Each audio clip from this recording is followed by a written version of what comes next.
State regime media, which calls itself Fox, is absolutely losing it as more information from the Epstein files are released, with over 38,000 references to Donald Trump in the redacted files, potentially 1 million references in the unredacted files that we know about. And now we've learned that there are potentially 50 terabytes of information that remains missing. 50 terabytes of files. In other words, the 1 million or 3 million records that were produced in unlawfully redacted form may only constitute 2% of the files.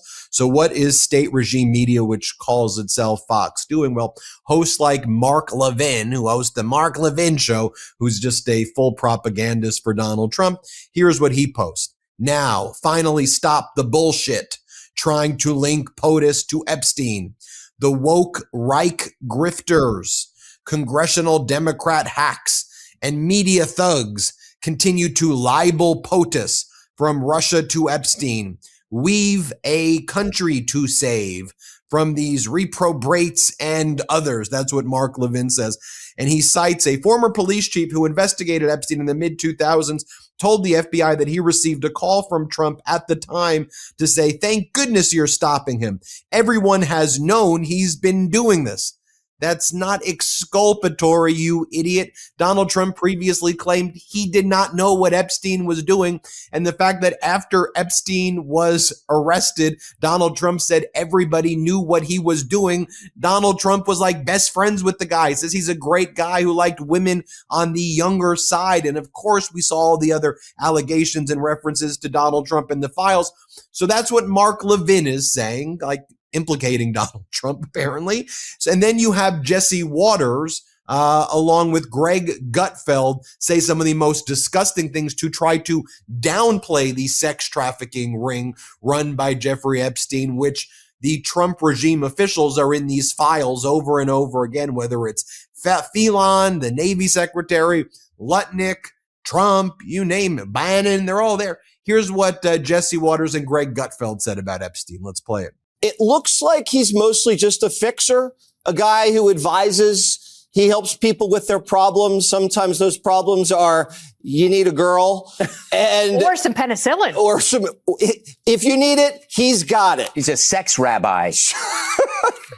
He should perform at the halftime show next year. Yes. The fact that that's how they're referring to child sex trafficking, that they're joking about it, they're laughing about it. They call him they call Epstein a sex rabbi and a fixer. That's what's going on state regime media. So clearly they needed to change topics right away, right? So they bring on somebody named Katie Zakaria, who they say is a political legal strategist. Like, all right, what are we talking about? What are we talking about? What are we talking about? Okay, Katie, talk about your hat. You wear a MAGA hat, you're at a gym, and people were mean to you. And let's make that, with everything that's going on in the country right now, with everything that Americans are going through, we're going to focus on the following story. Here, play this clip. Here we go. Put the screen up on the thing. New York Post, why my gym caved to anti-MAGA bullies and how I fought back. Trump forced Captain Katie Zachariah. They said at the gym, you can't wear it. And you said what? I said, I can't wear this. I earned this in Michigan, Dearborn, Michigan. We flipped Michigan for President Trump. Happy to be part of that. And he said, you can't come to my gym and wear this hat. And because I have all these liberal women. The hell are they talking about? Let's bring in Democratic Congress member Raja Krishnamoorthi. You know, with all of these very serious issues going on as we learn more about the cover up of the Epstein files. I mean, that's literally one of the top stories that they're talking about on Fox. I mean, it's ridiculous, Congressman. Your viewers already know this, but you know, there were 1,000 plus then girls, now middle-aged women who were victims of this child sex trafficking ring that Jeffrey Epstein and Ghislaine Maxwell perpetrated and conspired on for years. These middle-aged women have not had a single measure of justice in 20 years. And now we're finally, after having met them, after having heard their stories, seeing some files being produced, but we learn that there's millions and millions of pages, more files that have not been produced. And the files that have been produced are so heavily redacted that it's very hard to tell what's in them. Now, I had a chance to actually review these unredacted files last week, and so I started that process. I'll be going back next week, I'm sure. And I got to tell you, like, there's a lot of names in there of people who should come before our committee, who should be part of the investigation, who should be cooperating, because they could be co-conspirators. And the whole public should be able to see who they are, actually. I heard from Congressman Walkinshaw, from Congressmember Goldman and Congressmember Raskin that there are emails that are sent from Trump's lawyers to Epstein lawyers that are in the unredacted files that are not public, that actually reference that Donald Trump was allowing Epstein to remain in the club and that Epstein was never actually even a member to begin with, but that he was a guest. And then Epstein forwarded that email to Ghislaine. And now the DOJ is claiming that there is a privilege, that this is somehow privileged and can't be produced. Did you see records like that or document? What did you see like that? Well, I saw stuff that was, sometimes you couldn't tell if it was an attorney that was part of the exchange. But one of the things that I had a hard time figuring out was why things were even redacted. But what I also saw, which was really bizarre, is that there were certain pages in the quote unquote unredacted form which were redacted as well. And I'm still trying to figure out why that is. In addition, there are just all kinds of bizarre, email chains. That I think one challenge here is I don't understand the rhyme or reason behind the redactions, because I can't figure out why certain emails would be privileged or have anything in them that would merit being redacted. There's just no explanation. So it's just a mess. But I also think that part of it is what I'm really worried about is they also unredacted, victims' names, maybe as a brushback pitch to kind of get them to see, well, look, you're asking for transparency. This is what happens when you get transparency. It's not just how Fox is covering the Epstein files that we showed you. It's also what the Trump regime is doing in hoisting Fox up as their preferred state regime media, also hoisting up CBS as their backup state regime media. And even what CBS just did to James Tallarico and Stephen Colbert, and basically said, you can't do this interview with James Tallarico, and the lawyers threatened Colbert. And so Colbert had to play the interview on YouTube, which probably got more attention, frankly, than it would have anyway if it aired on CBS.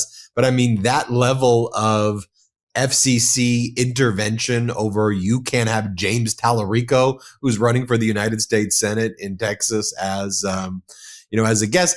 But then when Trump does these things, he it's the Streisand effect, or like he brings more attention to it. Right. Everybody wants to watch the Tallarico interview. Exactly.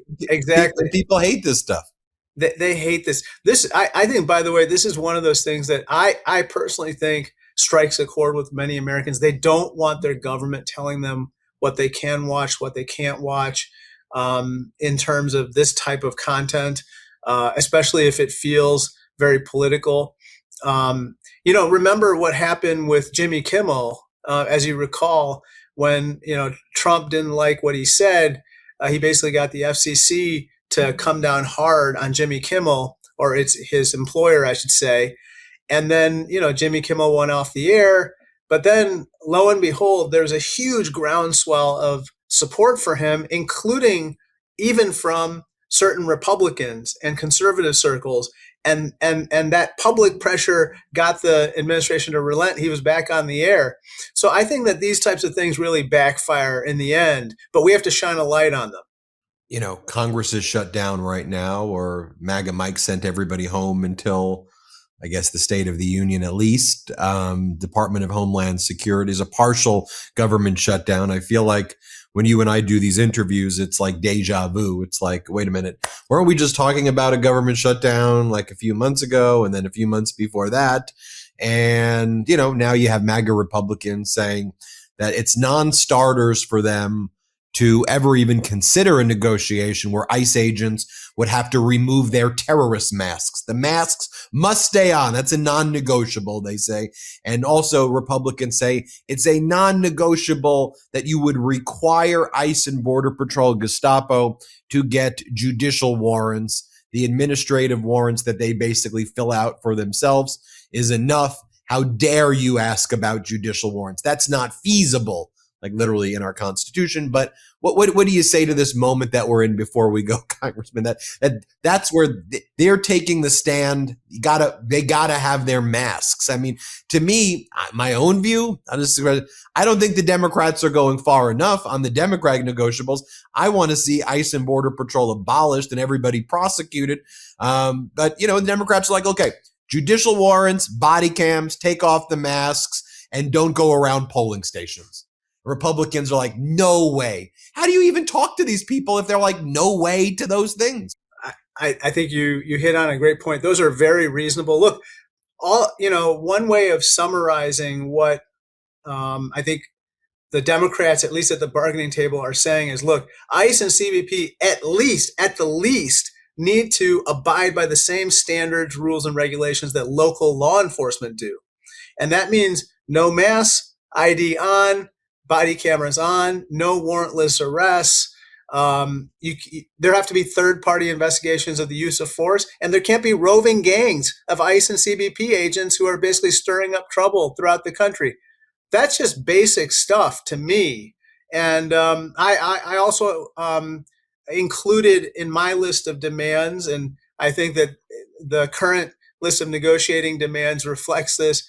You can't have ICE and CBP agents at polling places, because my fear is that they're going to use ICE and CBP as paramilitary almost to discourage voting, to intimidate voters, and basically to monkey around with the 2026 elections. I want to remind people you are running for the United States Senate seat there in Illinois. Where can people learn more about the campaign before we go? It's RAJAFORIL, rajaforil.com. Check it out. Thanks as always, Congressmember Raja Krishnamoorthi. We appreciate you. Thank you, Ben. Everybody hit subscribe. Let's get to 6 million subscribers.